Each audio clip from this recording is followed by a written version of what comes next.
Friends, ఈ వీడియోలో విద్యా దృక్పథాలు పర్స్పెక్టివ్ ఇన్ ఎడ్యుకేషన్. ఇంతకుముందు వీడియోలో చాప్టర్ 5 పార్ట్ 1 బిట్స్ చూసాం కదా. ఇప్పుడు చాప్టర్ 5 పార్ట్ 2 ఇంపార్టెంట్ బిట్స్ చూస్తున్నాం. చాప్టర్ 5 జాతీయ పాఠ్య ప్రణాళిక చట్టం 2005, నేషనల్ కరికులం ఫ్రేమ్వర్క్ 2005. ఈ పార్ట్ 2లో ఇంపార్టెంట్ బిట్స్ చూస్తున్నాం. ఫ్రెండ్స్, ఈ వీడియో మీకు నచ్చినట్లయితే లైక్ చేసి షేర్ చేసి సబ్స్క్రైబ్ చేసుకోండి. ఫస్ట్ బిట్, కేంద్ర ప్రభుత్వం 1986లో ఎన్సిఎఫ్ను రూపొందించే బాధ్యతను ఎవరికి అప్పగించింది? ఎన్సిఈఆర్టీ. కొఠారి కమిషన్ సూచన మేరకు మొదటి ఎన్సిఎఫ్ను 1975లోనే ఏర్పాటు చేశారు. ఎన్సిఎఫ్ అంటే నేషనల్ కరికులం ఫ్రేమ్వర్క్. భారతదేశంలో మొట్టమొదటిసారిగా 1975లో ఎన్సిఎఫ్ 1975ను రూపొందించారు.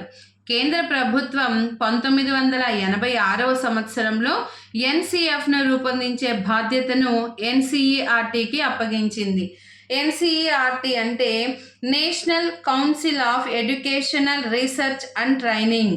National council of educational research and training 1986లో నూతన జాతీయ విద్యా విధానమును రూపొందించారు. తద్వారా విద్యా వ్యవస్థలో చాలా మార్పులు వచ్చాయి.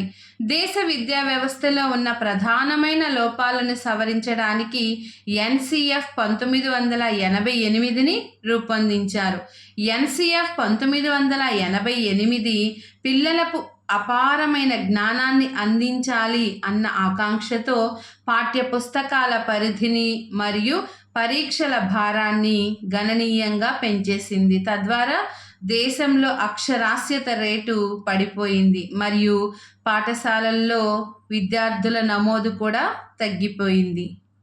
2. ఎన్సిఎఫ్ 1998లోని లోపాలను సవరించటానికి మరియు పాఠ్య పుస్తకాల పరిధిని మరియు పరీక్షల భారాన్ని తగ్గించడానికి ఎవరి అధ్యక్షతన ఒక కమిటీని ఏర్పాటు చేశారు? ఎన్సిఎఫ్ 1988లోని లోపాలను సవరించడానికి మరియు పాఠ్యపుస్తకాల పరిధిని తగ్గించడానికి ఆనాటి యుజిసి మాజీ చైర్మన్ అయిన ప్రొఫెసర్ యశ్పాల్ అధ్యక్షతన ఒక కమిటీని ఏర్పాటు చేశారు. యుజిసి అనగా university grant commission. Yashpal UGC చైర్మన్గా 1986-1991 మధ్యన చేశాడు.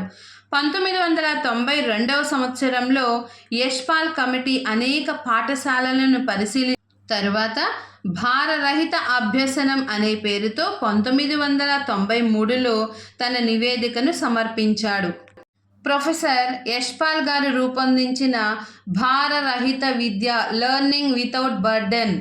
భారరహిత విద్య అంటే ఇంగ్లీష్లో లెర్నింగ్ వితౌట్ బర్డెన్. దీని ద్వారా నివేదిక ఆధారంగా ఎన్సిఈఆర్టీ జాతీయ పాఠ్య ప్రణాళిక చట్టం 2005ని రూపొందించింది. 3. దేశంలో ఎన్సిఎఫ్లను తయారు చేసే సంస్థ ఎన్సిఈఆర్టీ. ఎన్సిఈఆర్టీ అంటే national council of educational research and training. NCF 2000లోని లోపాలను సవరించడానికి ఎన్సిఎఫ్ 2005ని ఏర్పాటు చేశారు. కపిల్ సిబాల్ అధ్యక్షతన ఎన్సిఈఆర్టీ 2004 జూలై 14వ తేదీ నుండి జూలై 19, 2004 వరకు సమావేశమైంది. ఈ సమావేశంలో ఎన్సిఎఫ్ 2005ని రూపొందించడానికి ఒక జాతీయ స్టీరింగ్ కమిటీ ఏర్పాటు చేయాలని నిర్ణయించారు. ఎన్సిఎఫ్ 2005 జాతీయ steering committee chairman doctor Yashpal. NCF 2005 జాతీయ స్టీరింగ్ కమిటీలో మొత్తం సభ్యులు 1+34 మంది. ఈ 35 మంది సభ్యుల చేత జాతీయ స్టీరింగ్ కమిటీని ఏర్పాటు చేశారు. 4. ప్రస్తుత పాఠ్య గ్రంథాల రూపకల్పనలో ప్రాజెక్టు పద్ధతికి, కృత్యాధార పద్ధతికి ప్రాధాన్యత ఇవ్వడం జరుగుతుంది. పాఠ్యపుస్తకాల రూపకల్పనలో దేనికి ప్రాధాన్యత ఇవ్వడం జరుగుతుంది? ప్రాజెక్టు పద్ధతికి, కృత్యాధార పద్ధతికి.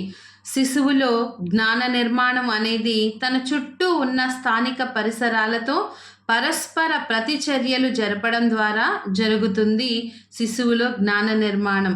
కాబట్టి ప్రస్తుత పాఠ్య గ్రంథాల రూపకల్పనలో ప్రాజెక్టు పద్ధతికి, కృత్యాధార పద్ధతికి ప్రాధాన్యత ఇవ్వడం జరుగుతుంది.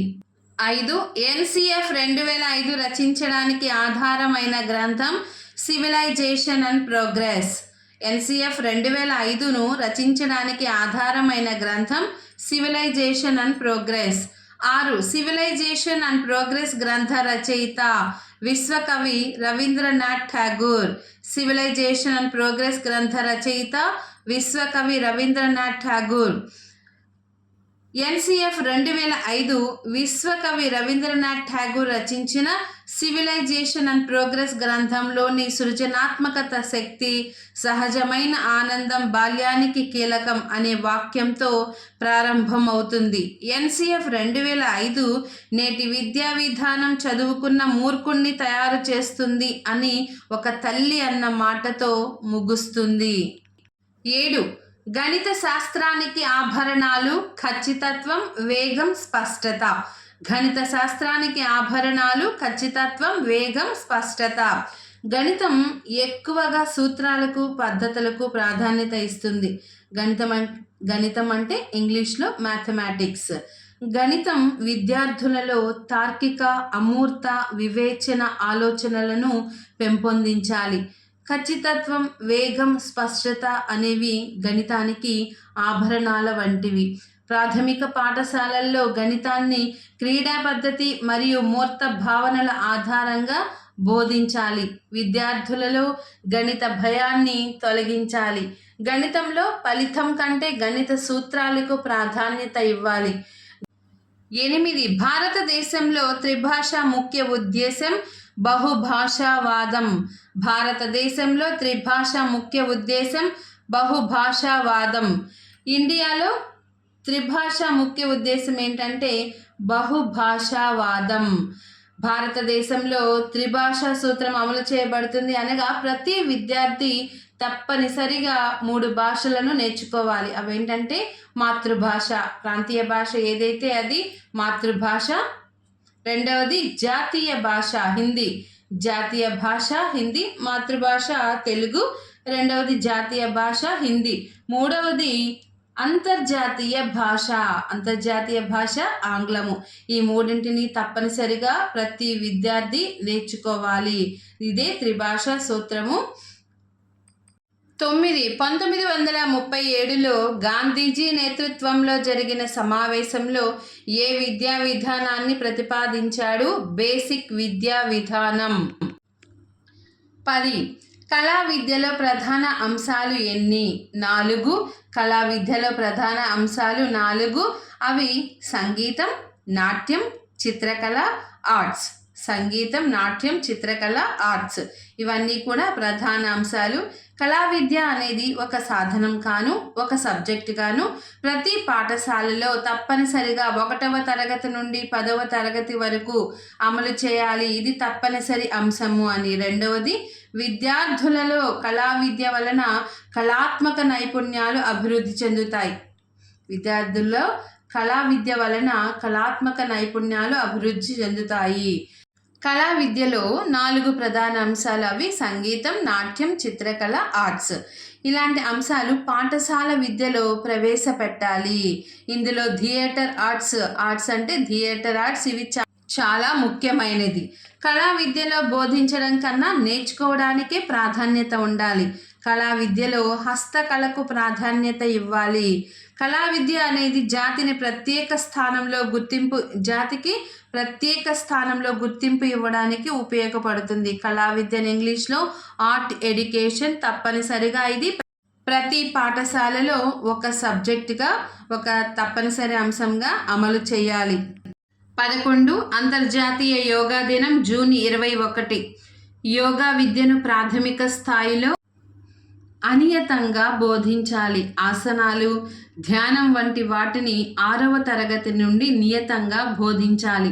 ఉన్నత మాధ్యమిక స్థాయిలో ఆరోగ్య విద్యను ఐచ్ఛికంగా అంశంగా చదివేటట్లు అవకాశం ఇవ్వాలి. ఇటీవలి కాలంలో నూతనంగా విద్యా ప్రణాళికలో చేర్చవలసిన అంశంగా యోగా గుర్తించబడింది. వ్యాయామ ఆరోగ్య విద్య వల్ల విద్యార్థులలో సంపూర్ణ మూర్తి మత్వాభివృద్ధి జరిగేటట్లు చూడాలి. 12. పాఠశాల దశలు ఎన్ని రకాలు? పాఠశాల దశలు 4 రకాలు. స్టేజెస్ ఆఫ్ స్కూల్స్ ఎన్ని రకాలు అంటే 4 రకాలు, 4 టైప్స్. 1 పూర్వ ప్రాథమిక విద్య, 2 ప్రాథమిక విద్య, 3 మాధ్యమిక విద్య, 4 ఉన్నత మాధ్యమిక విద్య. పూర్వ ప్రాథమిక విద్యను ఇంగ్లీష్లో ప్రీ ప్రైమరీ ఎడ్యుకేషన్ అంటారు. ప్రాథమిక విద్యను ప్రైమరీ ఎడ్యుకేషన్ అంటారు. మాధ్యమిక విద్యను సెకండరీ ఎడ్యుకేషన్ అంటారు. ఉన్నత మాధ్యమిక విద్యను హయ్యర్ సెకండరీ ఎడ్యుకేషన్ అంటారు. ఇవన్నీ కూడా పాఠశాల దశలే, 4 దశలు. 13. పూర్వ ప్రాథమిక విద్యను ఏమంటారు? అంగన్వాడీ విద్య. పూర్వ ప్రాథమిక విద్యనే అంగన్వాడీ విద్య అని కూడా అంటారు. పూర్వ ప్రాథమిక విద్యను ఇంగ్లీష్లో ప్రీ ప్రైమరీ ఎడ్యుకేషన్ అంటారు. పూర్వ ప్రాథమిక స్థాయిలో బోధన అనేది అనియతంగా, అనిర్బంధంగా అందించబడుతుంది. పూర్వ ప్రాథమిక విద్య యొక్క ముఖ్య ఉద్దేశం ప్రాథమిక స్థాయి విద్యను అభ్యసించడానికి సంసిద్ధులను చేయడం, విద్యార్థులను అనియత విద్యా విధానం నుండి నియత విద్యా విధానానికి మళ్లించడం, విద్యార్థులందరికీ ఉచితంగా సంపూర్ణ పౌష్టికాహారాన్ని అందించడం. ఇవన్నీ కూడా అంగన్వాడీ విద్యలో భాగాలే. అంగన్వాడీ విద్యనే మనం పూర్వ ప్రాథమిక విద్య అని కూడా అంటాము, ప్రీ ప్రైమరీ ఎడ్యుకేషన్. అంగన్వాడీ పాఠశాలలకు ఇంటికి మధ్య వారధిలాగా పనిచేస్తాయి.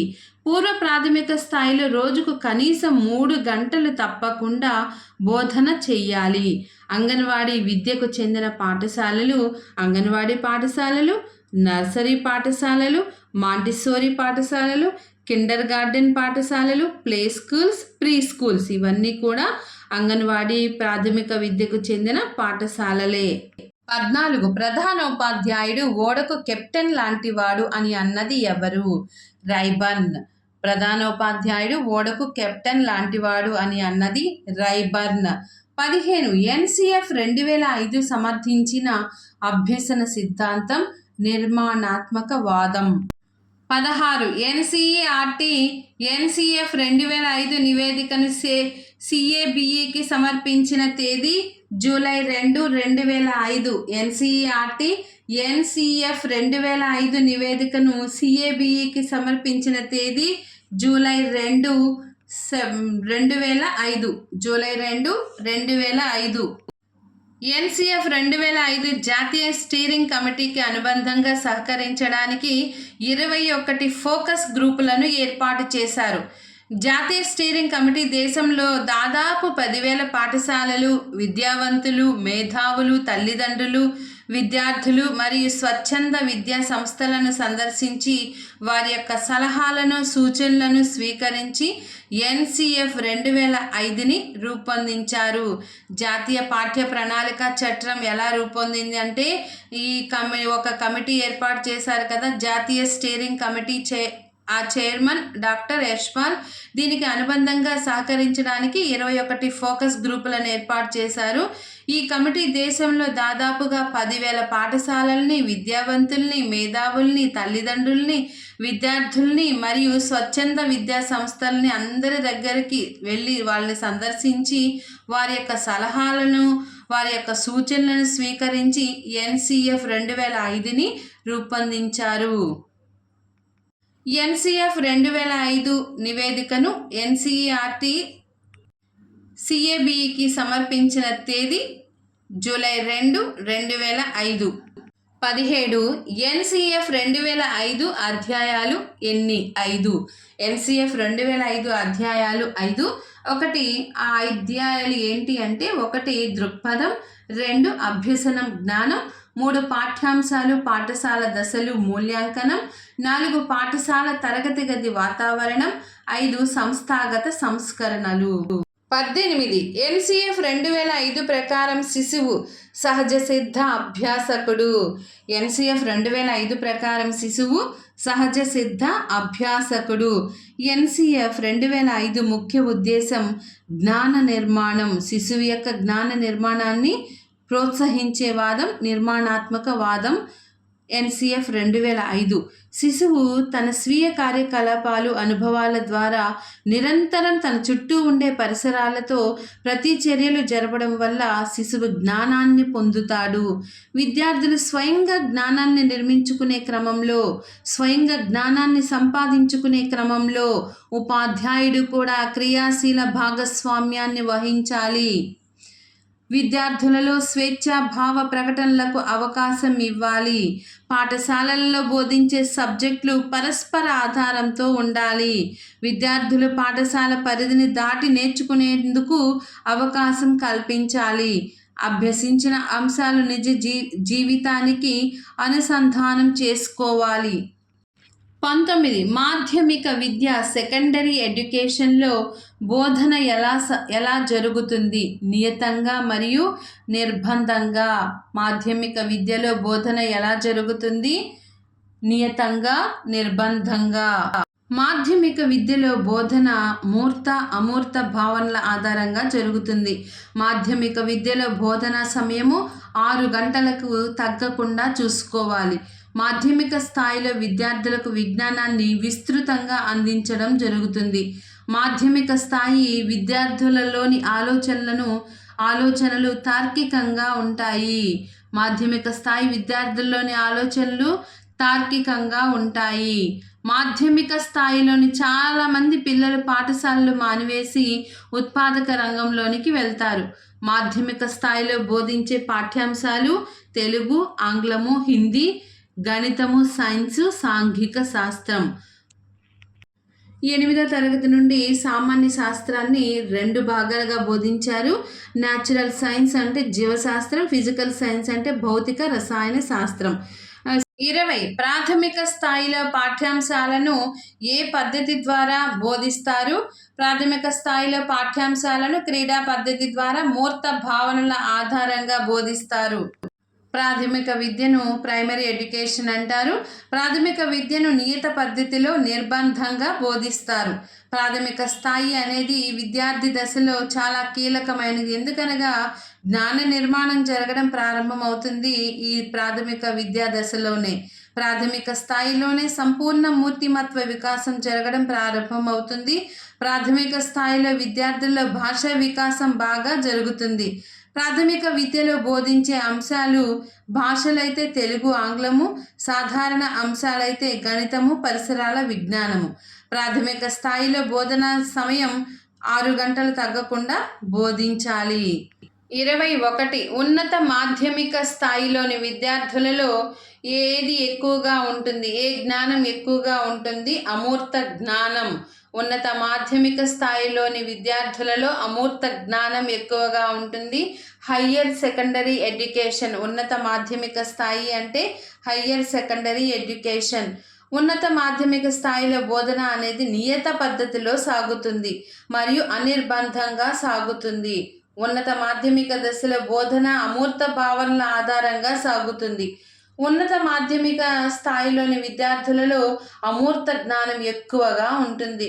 ఉన్నత మాధ్యమిక స్థాయిలో విద్యార్థి తనకిష్టమైన సబ్జెక్టును మరియు కోర్సులను ఎంపిక చేసుకుంటాడు. ఉన్నత మాధ్యమిక స్థాయిలో బోధనా సమయము 6 గంటలకు తప్పనిసరిగా ఉండేలా 6 గంటలు తప్పనిసరిగా ఉండేలా చూసుకోవాలి. 22 ఎన్సిఎఫ్ 2005ని రూపొందించడంలో సహకరించిన సంస్థలు.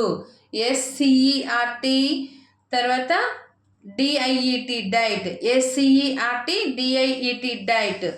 DIET DIET, SCERT. ఎస్సిఈఆర్టీ అంటే state council of educational research and training. State council of educational research and training.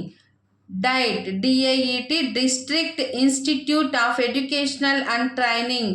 District institute of educational and training. NCF 2005ని రూపొందించడంలో ఈ 2 సంస్థలు సహకరించాయి. 23 పిల్లలలో అభద్రతా భావాన్ని, అసహనాన్ని, విసుగును తగ్గించడానికి ఏ విద్యను బోధించాలి? శాంతి విద్య. పిల్లలలో అభద్రతా భావాన్ని, అసహనాన్ని, విసుగును తగ్గించడానికి శాంతి విద్యను బోధించాలి.